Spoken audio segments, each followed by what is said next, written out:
Hello everyone, welcome to Rumi cook book. Kumari aunty దగ్గర బోటి curry ఎలా చేస్తారో తెలుసా?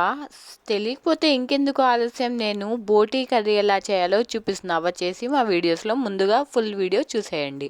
ముందైతే చక్కగా బోటి క్లీన్ చేసిందే తెచ్చుకున్నానండి. నేనైతే తెచ్చుకున్న తర్వాత బాగా చక్కగా క్లీన్ చేసి ఉంది. నేనైతే 5 to 6 టైమ్స్ వాటర్ వేసి బాగా కడిగేసిన తర్వాత నేను కుక్కర్లో వేసుకొని కాస్తంత పసుపు, కాస్తంత ఉప్పు వేసుకొని, కాస్త వాటర్ వేసుకొని 4 విజిల్స్కి పెట్టుకున్నా.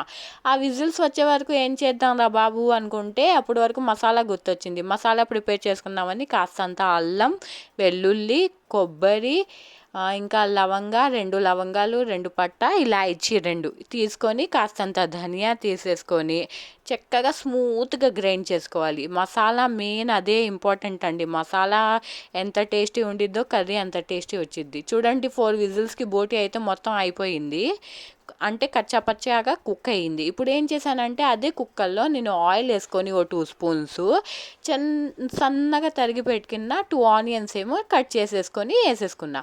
అది కాస్త కుక్ అయిన తర్వాత ఈ బోటి వేసేసుకొని దీంట్లో ఆ మసాలా నేనైతే గ్రైండ్ చేశాను కదా, ఆ మసాలా వేసేసుకొని 1 స్పూన్ కారం వేసుకున్నా.